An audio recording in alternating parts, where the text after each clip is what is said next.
20,000 টাকা খরচ করে কোরবানি দিলাম গোস্ত খাওয়ার জন্য। 20,000 টাকার গোস্ত কি এই বাজারে কিনতে পাওয়া যাবে না? পাওয়া যাবে, পাওয়া যাবে। কিন্তু কোরবানি দেওয়ার উদ্দেশ্য কি? একমাত্র আল্লাহ তাআলার সন্তুষ্টি। কোরবানির বিধান হচ্ছে সামর্থ্যবান ব্যক্তিদের জন্য প্রত্যেক বছর একটি করে কোরবানি করা ওয়াজিব। জাহিলি যুগে পশু কোরবানি করে বা বলি দিয়ে বলি দেওয়া হতো মূর্তির নামে। কিসের নামে? কথা বলেন না, কিসের নামে? মূর্তির নামে, দেবদেবীর নামে। মক্কার কোরাইশরা কোরবানি করত হুবল দেবতার নামে, আরো অনেক দেবতা ছিল, এই সকল দেবদেবীর নামে মূর্তির নামে পশু কোরবানি করত। আর এই কোরবানিকৃত পশুর গোস্তের একটা অংশ কি করত? ওই দেবদেবীর মাথার উপরে নিয়ে রাখত, আর রক্তগুলি নিয়ে দেবদেবীর পায়ের মধ্যে ছিটাই দিত। বর্তমান ভারতীয় উপমহাদেশের হিন্দু সম্প্রদায় যেটা করে, তারা দেখছেন না, পাঠা বলি দেয় বা পশু বলি দেয়, তার একটা অংশ দেবদেবীর নামে কি করে? উৎসর্গ করে। দেবদেবীর কদমে গিয়া এটার এই পশুর রক্ত কি করে? দেবদেবীর কদমে মোছে না, লেফন করে না, দেখছেন না আপনারা? আমি নিজে দেখেছি। যেহেতু আমার বাড়ির পাশে হিন্দু আছে, আমার গ্রামের পাশে একটা গ্রামে হিন্দু গ্রাম, তারা কি করে আমি দেখেছি। ঠিক মক্কার কোরাইশরাও এক সময় এইভাবে বলিদান করতো। পুত্তলিকরা কোরবানি করতো, পশু জবাই করতো, আর জবাহের গোস্তের একটা অংশ পশুর মাথায় নিয়ে রাখতো, রক্তগুলি ফায়ের মধ্যে ছিটাই দিত। তাদের ধারণা ছিল কোরবানি যে করছি, এই কোরবানির একটা অংশ দেবতাকে দিলে দেবতা খুশি হয়ে আল্লাহর কাছে পৌঁছায় দিবে। নাউজুবিল্লাহ বলবেন না? আমরা কোরবানি করি কার উদ্দেশ্যে? আল্লাহ কি গোস্ত চাইছে? গোস্ত চাইছে? জিবরাইল আলাইহিস সালাম কি কোনো কোরবানির দিন আসি বলছে কারো কাছে, যারা যারা কোরবানি দিছো 5 কেজি করে গোস্ত আল্লাহর জন্য রাখি দাও, বলছে নাকি কথা? অথবা ফেরেশতারা আসে নাকি বলছে নাকি যে আমরা তো তোমাদেরকে পরিচালনা করি, তোমাদের বিভিন্ন কাজে সহযোগিতা করি, তো এক কাজ করো, আমাদের জন্য প্রতি গরু প্রতি 5 কেজি করে গোস্ত দিয়ে দাও, এমনটা বলছে নাকি? বলে নাই। তাহলে আল্লাহ কি নিবেন? আল্লাহ নেবেন মানুষের তাকওয়া, মানুষের আল্লাহ ভীতি, মানুষের নিয়ত অন্তরে কি আছে সেটা নেবেন। কোরআনুল কারীম আল্লাহ তাআলা বলেন সূরা হজ আয়াত নং 37, আল্লাহ তাআলা বলেন লা ইয়ানালুল্লাহু লুহুমুহা ওয়ালা দিমাউহা, কোরবানির পশুর গোশত এবং রক্ত কোনো কিছুই আল্লাহর কাছে পৌঁছানো হয় না। আল্লাহর কাছে গোশতও পৌঁছায় না, রক্তও পৌঁছায় না, তাহলে কি পৌঁছায়? আল্লাহ তাআলা বলতেছেন ওয়ালাকিন ইয়ানালুহু তাকওয়া মিনকুম, আল্লাহর কাছে পৌঁছাই শুধু বান্দা তোমাদের আল্লাহ ভীতি এবং তাকওয়া। বান্দা তুমি কি উদ্দেশ্যে কোরবানি দিয়েছো? গোশত খাওয়ার জন্য? গর্ব করার জন্য? লোক দেখানোর জন্য? কি উদ্দেশ্যে কোরবানি দিয়েছো? তুমি যদি সত্যি সত্যি আল্লাহর সন্তুষ্টির জন্য কোরবানি দাও, এটাও আল্লাহর কাছে উত্থাপন করা হবে, আল্লাহ তোমার এই বান্দা তোমার সন্তুষ্টির জন্য কোরবানি করেছে। আবার তুমি যদি অহংকারী প্রকাশ করার জন্য, বড়লোকি প্রকাশ করার জন্য, লোক দেখানোর জন্য কোরবানি করো, এটাও আল্লাহর কাছে উত্থাপন করো। আল্লাহ দেখেন এই লোকটা কত বড় গাদ্দার, কত বড় বিশ্বাসঘাতক। আপনি তাকে সব দিয়েছেন, কিন্তু সে কোরবানি করেছে কেন? ধন সম্পদ দেখানোর জন্য, লোক দেখানোর জন্য, কিবর করার জন্য, অহংকার করার জন্য। আল্লাহর কাছে এটাও পৌঁছানো হবে। অতঃপর আল্লাহ তাআলা বলেন তাহলে আল্লাহর কাছে পৌঁছানো হয় কি? তাকওয়া, আল্লাহ ভীতি। এরপর আল্লাহ তাআলা বলেন কাযালিকা সাখখারাহা লাকুম, আল্লাহ তাআলা এরপর বলেন আর এইভাবেই তিনি এই পশুগুলিকে তোমাদের আনুগত্য করে দিয়েছেন, তোমাদের অধীন করে দিয়েছেন। মানুষের শক্তি বেশি নাকি গরুর শক্তি বেশি বলেন তো? শক্তি কার বেশি? গরুর না? গরুর শক্তি বেশি না? কথা কি আমার বুঝে আসছে? মানুষের বুদ্ধি বেশি, কিন্তু শক্তি কার বেশি? গরুর বেশি। দেখবেন বেরোজ যখন ছোড়ে, ষাঁড় গরু যখন ছোড়ে, রশিকে ধরে রাখা যায়, 2 টানে কি করে এদিক সেদিক ছুটাই ফেলে দিয়ে গরু ছুটে যায় না? শক্তি বেশি হওয়ার পরে আল্লাহ তাআলা বলতেছেন কাযালিকা সাখখারাহা লাকুম, আর এভাবেই তিনি এই পশুগুলিকে তোমাদের অধীনস্থ করে দিয়েছেন, তোমাদের আনুগত্য করে দিয়েছেন। আর এই জন্যই তোমরা কি করবে, লিতুকাব্বিরুল্লাহ আলা মা হাদাকুম, তোমরা দয়াময় আল্লাহর মহত্ব ঘোষণা করবে, তাকবীর বলবে, কেননা তিনি তোমাদেরকে সঠিক পথ দেখাই দিয়েছেন। তোমরা সেই কাফেরদের মতো, পুত্তলিকদের মতো তোমরা কোরবানির পশু জবাই করে একটা অংশ মূর্তিকে দাও না। তোমরা কার জন্য কোরবানি করো? আল্লাহ যে তোমাদেরকে সঠিক পথ দেখাই দিয়েছেন, হেদায়েতের পথ দেখাই দিয়েছেন, আর এই শক্তিশালী পশুগুলিকে তোমাদের আনুগত্য করে দিয়েছেন, তাই তোমরা আল্লাহর নামে তাকবীর ঘোষণা করো। কি ঘোষণা করো? তাকবীর ঘোষণা করো। আল্লাহু আকবার, আল্লাহু আকবার, লা ইলাহা ইল্লাল্লাহ, আল্লাহু আকবার, আল্লাহু আকবার, ওয়ালিল্লাহিল হামদ। কত সুন্দর কথা, আল্লাহু আকবার। অতঃপর আল্লাহ তাআলা বলেন, এইভাবে আপনি ওয়াবাশশিরিল মুহসিনিন, এই নবী আপনি সুসংবাদ দেন কাদেরকে? যারা সৎকর্মশীল বান্দা, যারা আসলে আল্লাহ সন্তুষ্টির জন্য কোরবানি করেছিল, আপনি তাদেরকে সুসংবাদ প্রদান করেন। সুতরাং কোরবানির গোশত বা রক্ত দিয়ে আল্লাহকে সন্তুষ্ট করা যাবে? সন্তুষ্ট করা যাবে? গোশত বা রক্ত দিয়ে আল্লাহকে সন্তুষ্ট করা যাবে না। আল্লাহ দেখে বান্দার নিয়তটা কি ছিল, বান্দার উদ্দেশ্যটা কি ছিল, বান্দার তাকওয়া আসলে কি ছিল, বান্দাকে আসলেই আল্লাহকে ভয় করে কোরবানি করেছিল, নাকি সামাজিকতা রক্ষা করার জন্য ছেলে মেয়ে বিয়ে দিছে, এখন কোরবানি না দিলে কেমন কেমন দেখা যায় না, কি উদ্দেশ্যে কোরবানি দিয়েছে? আমাদের দেশের মানুষ, অধিকাংশ মানুষ এই উদ্দেশ্যেই কোরবানি করে। কথা বলেন না? আমি জানি অধিকাংশ মানুষ এই উদ্দেশ্যে কোরবানি করে। কেউ কেউ কোরবানি করে টাকা পয়সা আছে, না দিলে কেমন কেমন দেখা যায়, কারণ এই কোরবানিটাকে আমরা একটা ধর্মীয় উৎসব মনে করি। শোনো দুনিয়ার মানুষ, ইসলামে কোনো ইবাদত উৎসব নয়। যেই কথা আজকে নাস্তিকরা বলে ধর্ম যার যার, উৎসব সবার, মুসলমানদের জন্য কোনো ধর্মীয় উৎসব বলতে সবটাই ইবাদত। মুসলমানদের জন্য সেটা কি ইবাদত না? সবটাই ইবাদত। তাহলে উৎসব বলো কেন? আমরা উৎসবে পরিণত করেছি। আর উৎসব যখন হবে তখন স্বাভাবিকত এটাই মাথায় ঢুকবে, যেহেতু এটা উৎসব, প্রত্যেকের ক্ষমতা দেখাইতে হবে। কথা বলেন না? রাজনৈতিক নির্বাচনের উৎসব আছে না? তো নির্বাচনের উৎসবে কি করে? প্রত্যেক দল তাদের ক্ষমতা দেখায়, দেখায় না? যেই দলের লোক মিছিল যত বেশি হবে অতই বোঝা যাবে ওই দলের পাওয়ারটা বেশি। তো আপনিও যদি কোরবানিটা সত্যি সত্যি মনে বত্ত প্রকাশ করার জন্য, অহংকার প্রকাশ করার জন্য, যদি অহংকার প্রকাশ করার জন্য, লোক দেখানোর জন্য কোরবানি করে থাকেন, তাহলে ওই যে আল্লাহ তাআলা বলেছেন, আল্লাহ তাআলা যেমনটা বলেছেন তোমরা আল্লাহর জন্য কোরবানি করো নাই, বড়ত্ব প্রকাশ করার জন্য।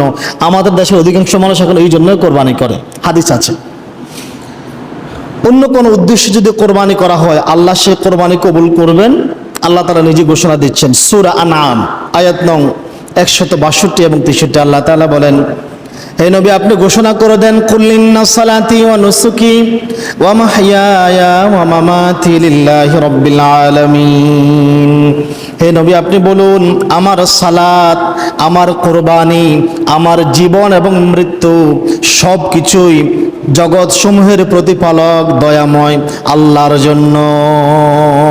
পারবেন না বাবা ঘোষণা করতে? যদি জীবনে একটা সিজদা আদায় করেন, আল্লাহ বলেছেন আপনি ঘোষণা করে দেন আমার সালাত, সালাত মানে সব ইবাদত। জীবনে যদি 1 টাকা, আমি খুব কৃপণ মানুষ, খুব দরিদ্র মানুষ, 1 টাকা দান করব, এই 1 টাকা কার নামে দান করব? আল্লাহর জন্য। জীবনে নামাজ পড়ে না, একটা সিজদা করব, 2 রাকাত নামাজ আদায় করব, সেটাও কার জন্য? আল্লাহর জন্য আদায় করব। এরপর বলতেছেন, বান্দা তুমি ইবাদত তো করবা, পাশাপাশি তুমি যে কোরবানি করবা, পশু কোরবানি করো। কোরবানি বলতে সব কিছু কি বোঝানো হয়েছে? দান করাও একটা কোরবানি।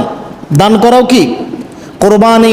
তুমি যা কিছু কোরবানি করো, অনুসুকি ওয়া মাহইয়ায়া, এবং তোমার শুধু কোরবানি নয় বান্দা, তুমি ঘোষণা করে দাও তোমার এই পুরা জীবনটা, 60-70 বছরের জীবনটা, ওয়া মামাতি, এবং তুমি জীবন আদায় করতে করতে করতে যখন মৃত্যুর সম্মুখীন হয়ে যাবে তখনও ঘোষণা করে দাও আমার এই জীবন, মৃত্যু, নামাজ, কোরবানি, দান, সদকা সব কিছুই লিল্লাহি রাব্বিল আলামিন, জগৎ সমূহের প্রতিপালক মহান আল্লাহর জন্য। আল্লাহু আকবার। সুতরাং আয়াত এটাই প্রমাণ করে কোরবানি হবে আল্লাহর উদ্দেশ্যে। কার উদ্দেশ্যে? অন্য কোনো উদ্দেশ্য যদি করে থাকেন তাহলে শিরিক হয়ে যাবে। কেননা পরের আয়াতে আল্লাহ তাআলা বলতেছেন লা শারীকা লাহু। ও নবী আপনি ঘোষণা করে দেন, এটাও ঘোষণা করে দেন আল্লাহর কোনো অংশীদার নাই, আল্লাহর কোনো কি নাই? অংশীদার নাই। সূরা কাউসারে আল্লাহ তাআলা বলতেছেন ফাসাল্লি লিরাব্বিকা ওয়ানহার। পারেন কি পারেন না? এটা ফাসাল্লি লিরাব্বিকা ওয়ানহার 2 নং আয়াতে ও নবী আপনি আপনার প্রতিপালকের উদ্দেশ্যে সালাত আদায় করুন এবং কুরবানি করুন। কার উদ্দেশ্যে? আল্লাহর উদ্দেশ্যে। জীবনে সামান্য আমল করলেও সেটা কার জন্য হবে? আল্লাহর জন্য হবে। সুতরাং কোরবানি করার জন্য আল্লাহ তাআলা নির্দেশ দিয়েছেন এবং নবী সাল্লাল্লাহু আলাইহি ওয়াসাল্লামের হাদিসেও বোঝা যায় কোরবানি করা ওয়াজিব। কেননা আল্লাহ নবী সাল্লাল্লাহু আলাইহি সাল্লাম ধমক দিয়েছেন। আল্লাহ নবী কোনো সুন্নতের ব্যাপারে কিন্তু কখনো কাউকে ধমক দেন নাই। কেউ কোনো সুন্নত পড়ে নাই এটার জন্য কাউকে ধমক দেন নাই। শুধু একটা সুন্নতের ব্যাপারে আল্লাহ নবী কড়াকড়ি ছিলেন, সেটা হচ্ছে মসজিদে প্রবেশ করেই 2 রাকাত নামাজ আদায় করা। মসজিদে প্রবেশ করে 2 রাকাত নামাজ আদায় করা, এই ব্যাপারে আল্লাহ নবী কঠোর ছিলেন। বাকি অন্য কোনো সুন্নতের ব্যাপারে আল্লাহ নবী কোনো কঠোরতা আরোপ করেন নাই, উৎসাহিত করেছেন। তাহাজ্জুদ নামাজ পড়ো, তাহাজ্জুদ নামাজ পড়ো, উৎসাহিত করেছেন। সুন্নতগুলি পড়ো, এই ব্যাপারে আল্লাহ নবী উৎসাহিত করেছেন, কিন্তু তাগাদা দেননি, সাবধানতা অবলম্বন করেননি। কিন্তু কোরবানির ব্যাপারে আল্লাহ নবী সাবধানতা অবলম্বন করে বুঝাচ্ছেন কোরবানি করা ওয়াজিব। হযরতে আবু হুরায়রা রাদিয়াল্লাহু তাআলা আনহু বলেন ক্বালা রাসূলুল্লাহ সাল্লাল্লাহু আলাইহি ওয়াসাল্লাম, আল্লাহর নবী সাল্লাল্লাহু আলাইহি ওয়াসাল্লাম বলেছেন মান কানা লাহু সাআতান ওয়া লাম ইউদাহি, সামর্থ্য থাকা সত্ত্বেও যেই ব্যক্তি কোরবানি আদায় করলো না, ফালা ইয়াকরিবান্না মুসাল্লানা, সে যেন আমাদের ঈদগাহের দিকে আগমন না করে। আল্লাহ নবী সাবধান করে দিয়েছেন, সামর্থ্যবান ব্যক্তি কোরবানি করলো না, সে যেন আমাদের ঈদগাহের দিকে না আসে। তার আসার প্রয়োজন নেই, সামর্থ্য থাকার পরে সে কেন কোরবানি করলো না? কোরবানি সুন্নত নয়। নবী সাল্লাল্লাহু আলাইহি সাল্লামের হাদিস দ্বারা বোঝা যায় ধমক দিয়েছেন বলে বুঝিয়েছেন এটা ওয়াজিব, আদায় করতে হবে। কোরবানি সুন্নত হলে ইব্রাহিম আলাইহিস সালাম এবং ইসমাইল আলাইহিস সালামের কোরবানির পদ্ধতি আমাদের জন্য আল্লাহ তাআলা রেখে দিতেন না। ওই যে আল্লাহ গত জুমায় বলেছিলাম, আল্লাহ তাআলা বলেছেন ওয়া তারাকনা আলাইহি ফিল আখিরিন, আর আমি কোরবানির এই বিধানকে পরবর্তীদের মধ্যে রেখে দিয়েছি, পদ্ধতিটাকে তাদের জন্য রেখে দিয়েছি। কোরবানি আদায় করা ওয়াজিব। কতিপয় আলেমের মতে, কিছু আলেম বলেন কোরবানি সুন্নতে মুআক্কাদা, যেটা নেই মতানৈক্য আছে, কিন্তু ওয়াজিব হওয়ার ব্যাপারেই জুমহুর উলামায়ে কেরাম একমত পোষণ করেছেন। সামর্থ্যবান কারা? উলামায়ে কেরাম নিসাব পরিমাণ সম্পদ নির্ধারণ করে দিয়েছেন। যাকাতের নিসাব 7.5 তোলা স্বর্ণ বা সমপরিমাণ অর্থ বা সমপরিমাণ জায়গা জমিন আছে, অথবা 52.5 তোলা রৌপ্য। যাদের কাছে বর্তমান বাজারে 1.5 লক্ষ টাকা থাকে তার উপর কোরবানি ওয়াজিব। যদি ঋণ না থাকে, কি না থাকে? যদি ঋণ না থাকে, যদি ঋণের পরিমাণ বেশি হয় জমা অর্থ থেকে, তাহলে কোরবানি ওয়াজিব নয়। যদি কারো কাছে ঋণ আদায় করার পরেও দেখা যায় তার কাছে 1.5 লক্ষ টাকা থাকে, কারণ বর্তমানে 52.5 তোলা রৌপ্য 1.5 লক্ষ টাকা হবে, এর বেশি হবে না। 1.5 লক্ষ টাকা বর্তমানে যদি কারো কাছে থাকে বা সমপরিমাণ সম্পদ, তার উপর কোরবানি ওয়াজিব। তো বলবেন হুজুর, এই যে 20-30 হাজার টাকা খরচ করে কোরবানি কেমনে সম্ভব হবে? আপনাকে গরু দিয়ে কোরবানি দিতে হবে এমনটা কি আপনাকে শর্ত করে দিল? একটা ছাগল 8-10 হাজার টাকা দিয়ে পাওয়া যায় না? আর কম দামেও তো পাওয়া যায়। ছাগল দিয়ে কোরবানি দিবেন, গরু দিয়ে দিতে হবে কি ওয়াজিব নাকি? না, ছাগল দিয়ে দিবেন আপনি কোরবানি। সামর্থ্য কম দিয়ে দিবেন। আপনার যদি কোটিপতি হন তো একটা গরু দিয়ে দেন না, অসুবিধা কি? বাংলাদেশে আমরা দেখি না, গত বছর আগের বছর ছাগল কাণ্ডেই তো বহু কিছু হয়ে গেল, মনে নাই আপনাদের? এই দেশের পট পরিবর্তনের সূচনা হয়েছিল একটা ছাগল, 12 লক্ষ টাকা দামের ছাগল, মনে আছে আপনাদের? এক ছাগলে তো সব তছনছ করে দিল, দেশটাকে উলট পালট করে দিল। তো বাংলাদেশে আমরা মাঝে মাঝে দেখি 10-12 লক্ষ টাকা 20 লক্ষ টাকা দিয়ে কোরবানি করে। সামর্থ্য অনুযায়ী সে করুক, অসুবিধা নাই। আপনার সামর্থ্য তো আছে কত? 10 হাজার টাকা, আপনি 10 হাজার টাকা দিয়ে একটা ছাগল কোরবানি দেন, একটা বেড়া কোরবানি দেন। বেড়া পান তো আপনারা, বাজার আছে না? বেড়াও আছে। এখন কোরবানির গুরুত্ব এবং ফজিলত, কেন কোরবানি করবেন? কোরবানি কিয়ামতের দিন মানুষের জন্য সাক্ষী হবে।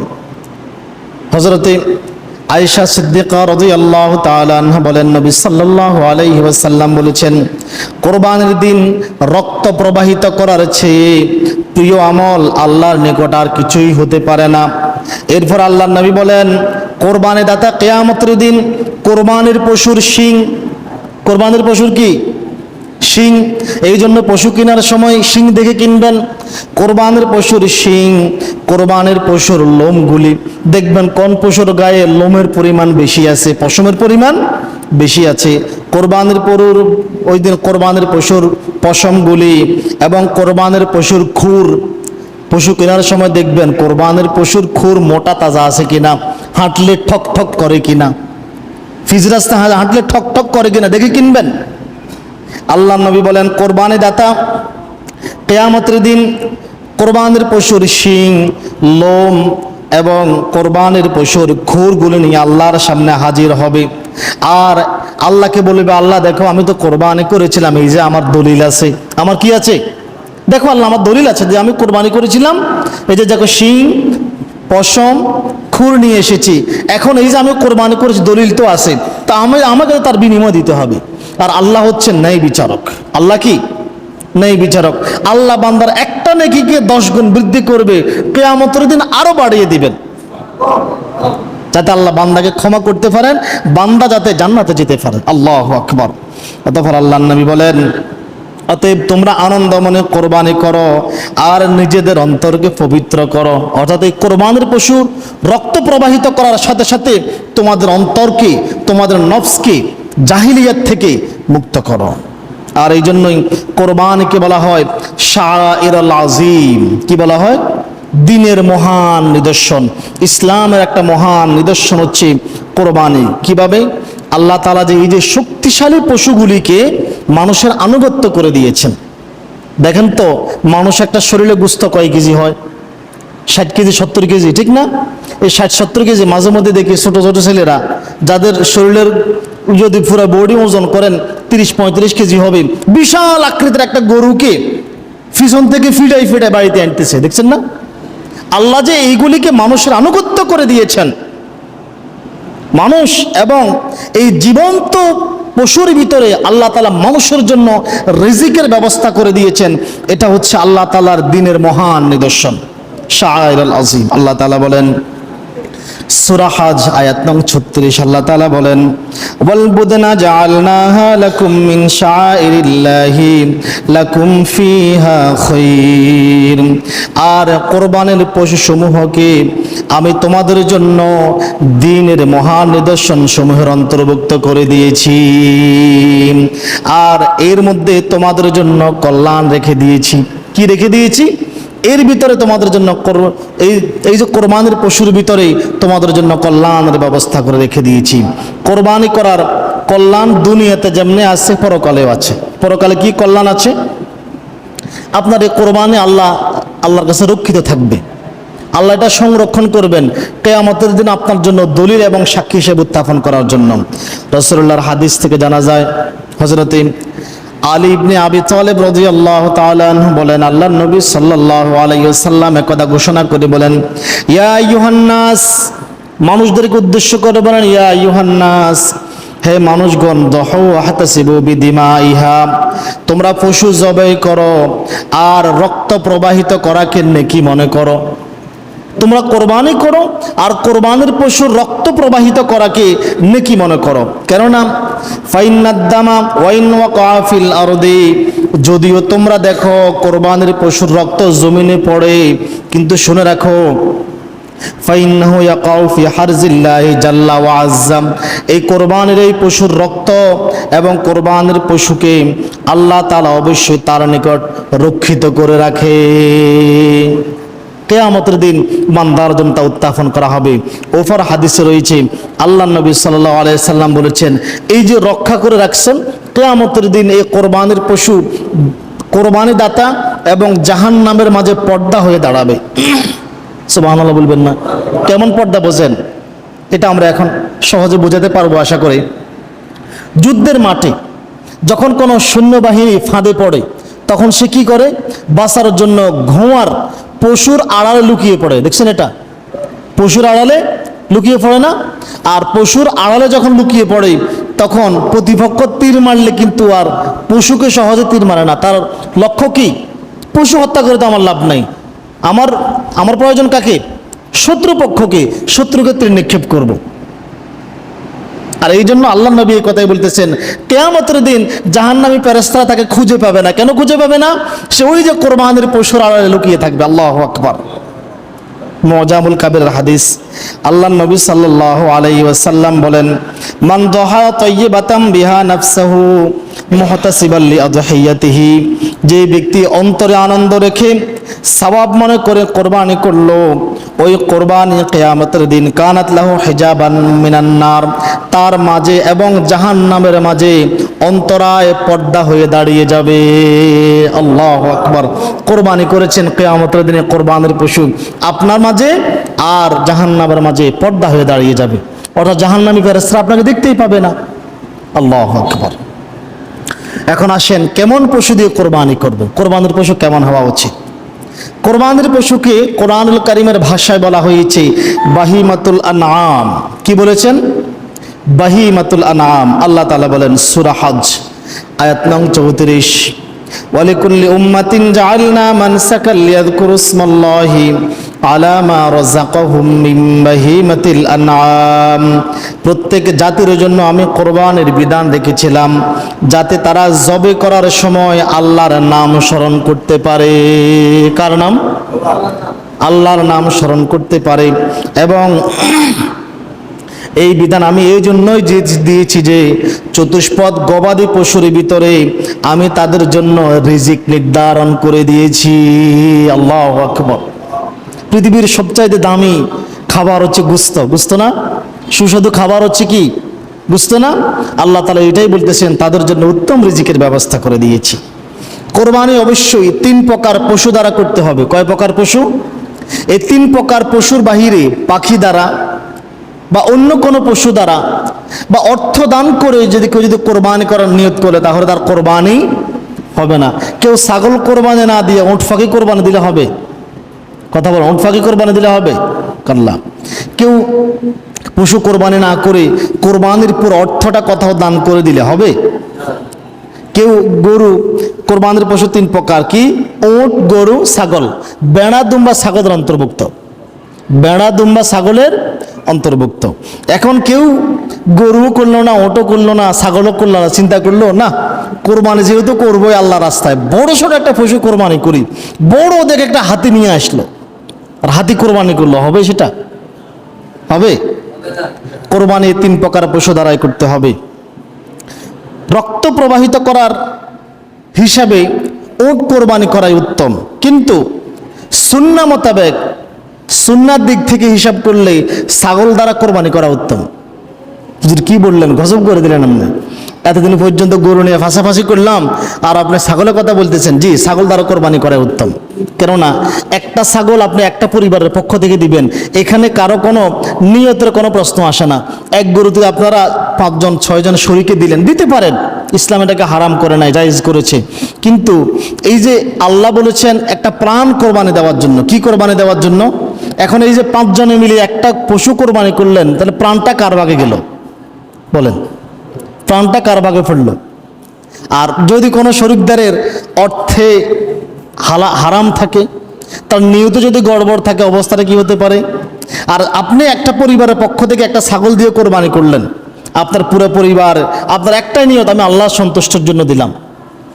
সুন্নাহ হিসাব করলে ছাগল দ্বারাই উত্তম, আর রক্ত প্রবাহিত করার হিসাবে উট দ্বারা উত্তম। কেননা নবী সাল্লাল্লাহু আলাইহি সাল্লাম মদিনাতে উট গরু পাওয়ার পরেও 2টা খাসি দ্বারা কোরবানি করতেন। কি কোরবানি করতেন? 2টা খাসি দ্বারা কোরবানি করতেন। তাছাড়া ইসমাইল আলাইহিস সালামের পরিবর্তে জান্নাত থেকে যে দুম্বা এসেছিল, যেটা এসেছিল সেটা ছিল দুম্বা। আবার অনেকে আমরা খাসিকে খুঁত মনে করে। খাসিকে কি মনে করে? খাসি খুঁত নয়, কাশি করলে পশুর শরীরের দুর্গন্ধ দূর হয়। আর খাসি যদি খুঁতে হইতো তাহলে মুহাম্মদ সাল্লাল্লাহু আলাইহি সাল্লাম খাসি দ্বারা কোরবানি করতেন না। আপনি বলেন তো, ফাটা দেখছেন? ফাটা একটারে যদি রাস্তা দিয়ে হাঁটাইলে যায় পুরো মসজিদ গন্ধে আমোদ হয়ে যাব, আসবে না? আর ফাটার গোস্তের যেটা দুর্গন্ধ, গায়ের গন্ধ তো সহ্য করা যায় না, গোস্তের গন্ধ কেমন সহ্য করবেন? খাসি করলে গোস্তের স্বাদ বাড়ে এবং কি তা থেকে দুর্গন্ধ দূর হয়ে যায়। খাসি খুঁত নয়, খুঁত হলে আল্লাহ নবী সাল্লাল্লাহু আলাইহি সাল্লাম করতেন না। এখন এই পশুগুলোর একটা বয়সের সীমারেখা আছে। 5 বছর বয়সী ওট, 2 বছর বয়সী গরু এবং 1 বছর বয়সী ছাগল দ্বারা কোরবানি করা সুন্নাতি নিয়ম। যদি 1 বছর বয়সী ছাগল না পাওয়া যায় তাহলে 1 বছর গণাগণ হয়েছে, 10-12 মাস হয়েছে এমন ছাগল দ্বারাও করা যায়, যদি দেখতে 1 বছরের মতো লাগে। কিন্তু মুসিন্নাহ দ্বারা কোরবানি করা সুন্নাত। মুসিন্না কাকে বলা হয়? মুসিন্না হচ্ছে যেই পশুর দুধের দাঁত পড়ে নতুন দাঁত উঠেছে। আপনারা এটাকে কি বলেন? এটা কি তাফসি বলেন নাকি দাঁত কি বলেন আপনারা? মুরব্বীরা কি বলে? হ্যাঁ, তাফসি নাকি? মানে দুধের দাঁত 2-1টা ভেঙে নতুন দাঁত উঠছে, এটাকে কি বলে? দাঁতছি। আচ্ছা, এটা হচ্ছে মুসিন্না। আল্লাহ নবী এটাকে মুসিন্না বলেছেন। জাবের রাদিয়াল্লাহু তাআলা আনহু বলেন, আল্লাহ নবী সাল্লাল্লাহু আলাইহি ওয়াসাল্লাম বলেছেন, লা তাযবাহু ইল্লা মুসিন্নাতান, তোমরা মুসিন্নাহ পশু দ্বারা জবাই করো না, কোরবানি করো না, ইল্লা আইয়াসরা আলাইকুম, যদি কষ্টকর হয়, যদি মুসিন্না পশু না পাওয়া যায়, ফাতাযবাহু জুযাতাম মিনাদ-দানি, তাহলে মুসিন্নার নিচে, অর্থাৎ ছাগলের ক্ষেত্রে বলেছেন 1 বছর গণাগণ হয়েছে, 10 মাস হয়েছে, 11 মাস হয়েছে, 1 বছর পুরনো আর কি। গরু ছাগলের জন্মদিন কেউ লিখে রাখে নাকি? এটা আনুমানিক হিসাব করে 1 বছর 1.5 বছর হয়েছে, এটাই তো। যদি এমনটা বোঝা যায় তাহলে এমন পশু দ্বারা কোরবানি করবে। আর মুসিন্না কখন হয়? মুসিন্না হয় ওট যখন 6 বছর বয়সে পদার্পণ করে। গরু 3 বছর বয়সে, গরু ছাগল উভয় যখন 3 বছর বয়সে পদার্পণ করে তখন দুধের দাঁত ভেঙে নতুন দাঁত ওঠে, ঠিক না? যারা গরু পালন তারা আমার চাই তারা ভালো বোঝেন। 3 বছর যখন গরু ছাগলের বয়স যখন 3 বছর হয় তখন পুরাতন দাঁত পড়ে নতুন দাঁত ওঠে, এটাকে বলা হয় মুসিন্না। কেমন পশু দ্বারা কোরবানি উত্তম? কোরবানির পশু অবশ্যই সুন্দর হৃষ্টপুষ্ট হতে হবে। আল্লাহ নবী সাল্লাল্লাহু আলাইহি সাল্লাম বলেছেন, আযিমু দুহায়াকুম ফাইন্নাহা আলাস সিরাতি মাতায়াকুম, তোমরা মোটা তাজা হৃষ্টপুষ্ট জন্তু কোরবানি করো, কেননা আল্লাহ নবী বলেছেন ফাইন্নাহা আলাস সিরাতি মাতায়াকুম, কেননা এই পশু পুলসেরাতে তোমার পারাপারের সাওয়ারি হবে। সুবহানাল্লাহ বলবেন না? এই কোরবানির পশু যদি দুর্বল হয় তো পুলসেরাত পার হইতেও সময় লাগবে, আর হৃষ্টপুষ্ট তাজা হইলে তাড়াতাড়ি পার হওয়া যাবে। আল্লাহু আকবার। সাধ্যের মধ্যে সুন্দর সুটাম পশু কেনার চেষ্টা করবেন। আল্লাহ নবী সাল্লাল্লাহু আলাইহি সাল্লাম কোরবানির পশুর যে বর্ণনা আল্লাহ নবীর হাদিস থেকে পাওয়া যায়, আল্লাহ নবী সাল্লাল্লাহু আলাইহি সাল্লাম শিং বিশিষ্ট, শিং আছে, চেষ্টা করবেন বাজারে গিয়ে শিং আছে এমন পশু ক্রয় করার জন্য। শিং বিশিষ্ট, হৃষ্টপুষ্ট এবং মুখমণ্ডল কালো, চোখ কালো, ফা কালো। আবার বলি, শিং বিশিষ্ট, মুখমণ্ডল কালো, মুখের অংশ কালো, ফাগুলি কালো, চোখ কালো, এমন পশু কোরবানি করতেন। চেষ্টা করবেন এমন পশু, মানে চিত্রা কালারের পশু যেটা আর কি, ওইটা দ্বারা কোরবানি করার চেষ্টা করতেন। আমরা এমনটা চেষ্টা করবো, কেননা আল্লাহ নবী সাল্লাল্লাহু আলাইহি ওয়াসাল্লাম বলেছেন, ইসমাইল আলাইহিস সালামের পরিবর্তে যেই দুম্বা জান্নাত থেকে এসেছিল তার রংটা এমন ছিল, তার রংটাও এমন ছিল। প্রতি পরিবারের জন্য একটি পশু কোরবানি করাই যথেষ্ট, প্রত্যেকের জন্য আলাদা আলাদা কোরবানি করতে হবে না। আমরা যেমনটা যাবো, হুজুর আমার নামে, আমার ভাই মাজ্জাগা অমুক, আমার ভাই ছোট্টগত অমুকের নামে, আরে নাম তো হবে কার? আল্লাহর। আপনি কি বলবেন?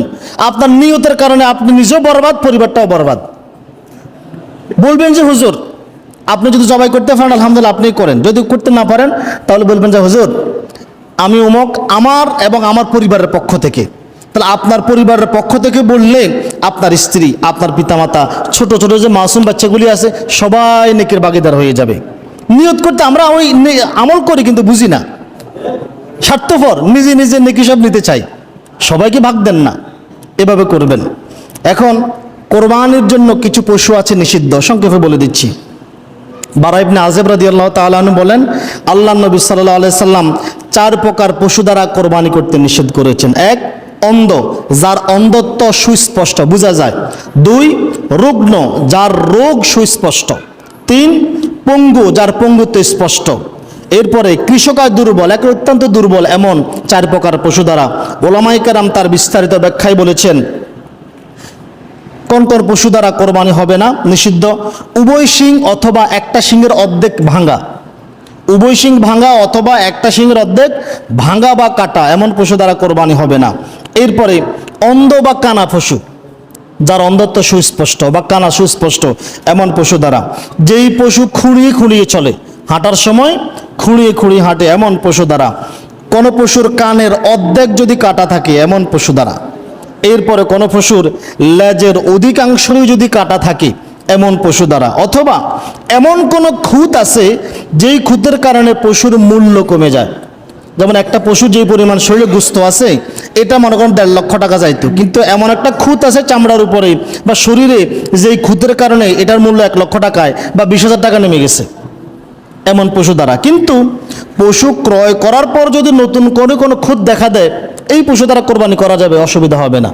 অথবা পুরাতন খুঁত আপনি আগে দেখেন নাই, পুরাতন একটা খুঁত ছিল, মানে আপনি ক্রয় করার সময় দেখেন নাই, পরে দেখেছেন, এটা নিয়ে সমস্যা হবে না, ইনশাল্লাহ কোরবানি আদায় হয়ে যাবে। এরপরে কোরবানি পশু ক্রয় করার সময় লাভ লোকসান হিসাব করবেন না। কি হিসাব করবেন না? গুস্ত হিসাব করবেন না। কোরবানি কার জন্য করতেছেন? গুস্ত খাইলে, আমি আবার বলি, গুস্ত খাইলে 30,000 টাকা দিয়ে বাজার থেকে এখন গুস্ত 30,000 টাকার কিনে নেন, খাওয়া শুরু করে দেন। আর গুস্ত খাবার উদ্দেশ্যে কেউ পশু ক্রয় করবেন না। কার সন্তুষ্টির জন্য? আল্লাহর সন্তুষ্টির জন্য। লাভ লস হিসাব করবেন না। আমাদের একটা স্বভাব, বাজার থেকে গরু আনার সময় কত হয়েছে, হাসিলছেও 1,20,000 বলে না এইভাবে? খবরদার এমনটা বলবেন না। কেউ জিজ্ঞাসা করলে কি উত্তর দিবেন? আলহামদুলিল্লাহ, আমি আল্লাহর সন্তুষ্টির জন্য কোরবানি করব, দাম হিসাব করি নাই, মূল্য হিসাব করি না। মূল্য কি হবে সেটা আমার বিষয় না, আমি আল্লাহর সন্তুষ্টির জন্য ক্রয় করতেছি, আমার সামর্থ্য আছে, যা আছে তাই তো। মূল্য বলবেন না। আর আমরা তো এমন স্বভাব, অহংকার করার জন্য, বহাই করার জন্য প্রকাশ করি, হাসিল শহর 2,20,000 বলে না এমন কথা? দেখেন আল্লাহর নবীর হাদিস থেকে, সাহাবীদের যুগেই এমনটা ছিল। তিরমিজির 1505 নম্বর হাদিস, আতা ইবনে ইয়াসার রাদিয়াল্লাহু তাআলা, আতা ইবনে ইয়াসার রাহিমাহুল্লাহ বলেন, আমি একবার আবু আইয়ুব আল আনসারী রাদিয়াল্লাহু তাআলা আনহুকে জিজ্ঞাসা করলাম, রাসূল সাল্লাল্লাহু আলাইহি সাল্লামের জামানায় কোরবানির বিধান কেমন ছিল? তিনি বলেন, কোন লোক তার পরিবারের পক্ষ থেকে, তার এবং তার পরিবারের পক্ষ থেকে একটি ছাগল দ্বারাই কোরবানি করত। কি দ্বারা কোরবানি করত? একটি ছাগল দ্বারাই কোরবানি করত, এবং নিজেরা খেত, অন্যদের খাওয়াতো। এরপরে অবশেষে মানুষের গর্ব এবং আভিজাত্যের প্রতিযোগিতায় মানুষ লিপ্ত হয়ে গেল। আর বর্তমান পরিবেশ পরিস্থিতি তুমি এখন দেখতেছ, সাহাবীদের যুগেই মানুষেরা কোরবানি করা নিয়ে গর্ব করত, অহংকার করত। আমরা এখন যেটা করি আর কি, সাহাবীদের জামানায় যদি এমনটা হয়, তাহলে আমাদের বর্তমান জামানায় কি অবস্থা? খবরদার পশুর মূল্য কাউকে বলবেন না, লাভ লস হিসাব করবেন না। কোরবানি করতেছে কার সন্তুষ্টির জন্য? আল্লাহর সন্তুষ্টির জন্য। লাভ লোকসান হিসাব করা যাবে? আমি আবার বলি, 30,000 টাকার গোস্ত কিন্তু মাশাআল্লাহ বহু গোস্ত পাইবেন, প্রয়োজন নাই। কোরবানি করেন আল্লাহর নামে। কার নামে? আল্লাহর সন্তুষ্টির জন্য। আল্লাহ তাআলা আমাদেরকে সুস্থ হৃষ্টপুষ্ট পশু ক্রয় করার তৌফিক দান করুক। সকলে বলি আমিন।